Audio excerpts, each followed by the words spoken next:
Hey guys, and welcome back to the channel. I just got a phone call from a friend of mine whose brother on Facebook Marketplace bought a Go Fast boat. It's I think it's a Baja 33, and bought it pretty much sight on scene. Had never sea trialed it or anything like that. And so anyway, my friend Jamie took it to the Manatee River to just turn on the, just get the engines running, all that kind of good stuff, and then take it for a sea trial. And man, I guess a disaster happened. I just want to let you know today, it is hot as balls.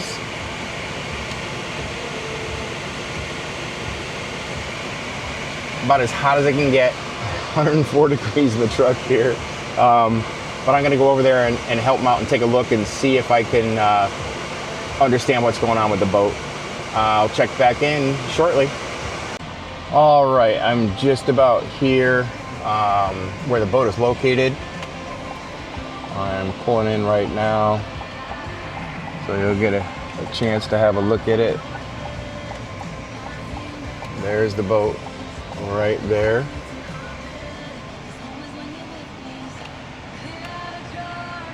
All right, let's see what we can figure out with this thing. We're looking at this thing now here. I'm looking for the HIN number, which should be, oh, it's wrapped. So it's under here. There's a large number underneath the... That's the Coast Guard documented number. Okay. So that's good, because seeing that it was Coast Guard documented, I can go ahead and see where the boat was located during all the hurricanes. Mm-hmm. I mean, it looks clean from the outside, so it was well cared for. This is just the wrap that's on it right now. But apparently, Jamie took the boat out, and was it the port or the starboard engine caught fire? It was the port engine caught fire first. When I say first, it was smoking. We opened the bay, smoke poured out of it. A lot of crackling, popping in the wiring behind the engine. I couldn't see a flame, but we could hear it, and it was smoking real bad. So we hit it with an of course, shut everything down, hit it with a fire extinguisher, and just continued to crackle and pop. So we just kept on, spraying back there because I couldn't see if it was actually on fire. Yeah, right. And once I thought I had that extinguished, then once they ran back and got the trailer, because of course it's a weekend, it was busy. Yeah. They had to go way down the street to get the trailer to get it back. Well, I'd floated into shallow waters. Were you in Manatee or Little Manatee? We were Greenbridge on the Manatee. Little Manatee. And I was Manatee. floating over toward the rocks, and so I'd have to start the starboard engine, here and there to move it. Well, when the trailer got there, I had to start it running, and it started overheating. I got it, drifted it on, I had to shut it off and let it drift into the trailer, and then that engine was crackling and popping, the smoke was rolling out of the back of it. We hit it with another fire extinguisher. Oh my God. Because that fire extinguisher was dead. Luckily we had two. Yeah. And one was on the boat. You could have went down in flames. You could have sank. Yeah. And we were in shallow water. I was worried about it, but I didn't want his boat that he just paid all this money for to go up in flames right in front of him before he ever even got to get on it. Yeah. So. Then you said when you got to the boat and you were trying to fire it up, all the negative leads. Yeah. So. We're all disconnected. When he went to buy the boat, it was at night because he flew down from Indiana. He got there, didn't water test it, of course, should have, but it was in the middle of the night. 100%. And he knows that, of course, now. He just he thought it was a great deal, so he looked at it, it was clean. He thought the guy seemed nice. He thought it was going to be okay. But when I went to start it, he had said that they needed a jumper box to start the starboard engine. Right. And so when I got up there, it was I went to try to start it, thought maybe the battery was dead because I was getting nothing on the voltage gauge. Right. Changed the battery only to chase the wire back when nothing happened still, and it was completely disconnected from the engine laying in the floor of the engine compartment. That's not then I chased the negatives down on the other engine and noticed they had wires going between the two on the back of them to ground everything. The nut was off of that set on the same engine that was disconnected on the other side. So I had to find a nut, put it on there, find a spot to ground the other because I couldn't even find where it was. So I grounded it right to the the steel that's holding the engine in. Right. And then it fired up. But I got it to the water and that happened. So Yeah. Okay. I really don't know. All right, we're gonna jump up in there and take a look and see what we can figure out. But The wife's home. The dog will be out here running around barking in a moment. yeah, that's all right. All right, so we're getting on back of the boat right now. Oh, that's hot. Yeah, I told you to leave them on. Biatch. Oh, that's hot. Well, he's definitely into his sound system, that's for Yeah, sure. they're everywhere. Upgraded Garmin. All right, so we're gonna go ahead and take a look underneath. So this is the battery I replaced. Okay, I yeah. also replaced the connection because Yep. it didn't have a good connection. Yep. So I went and got that. Went and got the battery. It's all clean. Yeah, everything on this thing's clean. It's so that's one of the reasons why I feel like he got duped and didn't water test it because it was clean. And Okay, we just got the battery switches on, so we're gonna go ahead and open up the hatch. now I did rinse it down after I sprayed those when I got home, but they're still dusty from the fire extinguishers.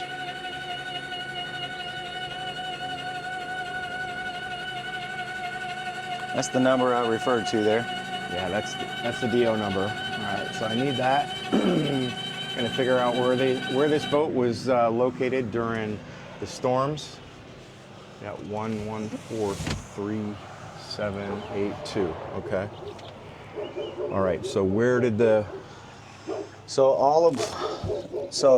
my negative lead here, it's now attached to the frame that holds the motor, Yep.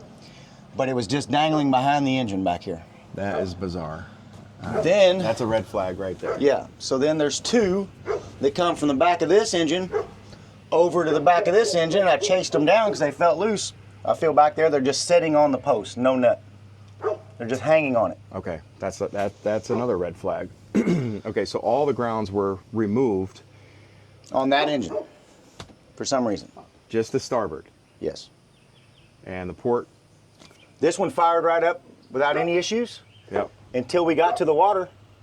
And then it started crackling too. This one started right up. This one didn't. Took a second. Then it was doing nothing. Then I hit it a couple times, hit the switch, and it fired right up.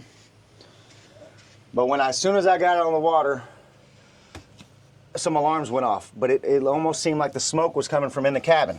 So I'm looking forward. I told my son, I said, "Is there smoke coming right here?" It looked like I saw smoke right here. Okay. And there was alarms going off in here.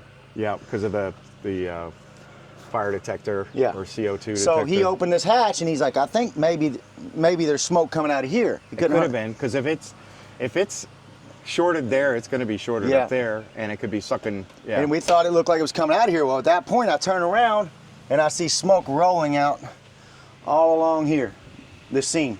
And I open it up and it just poof. Now, like I said, I never saw flames, but it was crackling and popping a lot behind the engine. It was smoke was coming out, so I just started hosing back there. All right.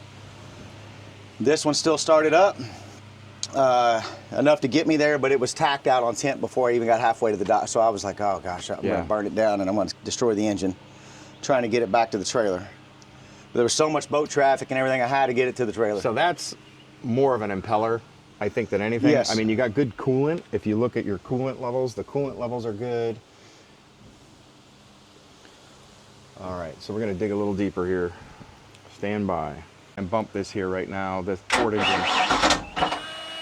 That's the noise I heard yesterday. Oh. Don't sound good. The other one, starboard.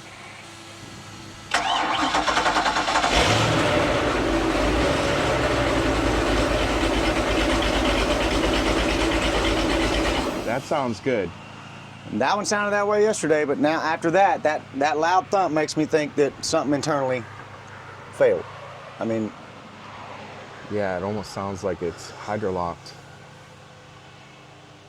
You know, meaning that there's water on top of a piston. yes, yes. That's what it sounds like to me, but I'll send this video to Brian Marshall. Okay. And I'll let him hear and let him tell me what he thinks it is. Then we'll go from there. Yeah, as far as the crackling popping, I couldn't find any bad wires except for this one right here. that was stuck to the side of the exhaust because there's nothing holding it up. There's actually a bunch of wire bundled, and it's weighing it down and pulling it against the exhaust. So we could have a couple of different issues, because if you know, you have a positive wire there hitting the riser manifold, which is a ground, that could create a fire for sure. I mean, a short. And it didn't look like it actually got the wires, though. It looks like it just got that coating around them. I looked at it yesterday. I pulled it off the exhaust. It was melted to the exhaust, which would explain, of course, a lot of the smoke. But there was so much crackling and popping down behind the engines. That wasn't the only issue. I think the best thing now, I'll send this to Brian, but dip it back in the water again, you know, or we can put a hose to it, and try and see if we can get that one to fire. But that noise, because that sounds fine. Yeah, and they both sounded that way yesterday until after that incident. Yep. And then that's when I got home, we washed everything down and just thought we would try to fire. What do we got for hours on this thing? 700-ish. That one's 707, I think. This one's 677. I never like them when they're Not the same? not the same. Yeah, exactly. I just don't. It's just me. I agree with you.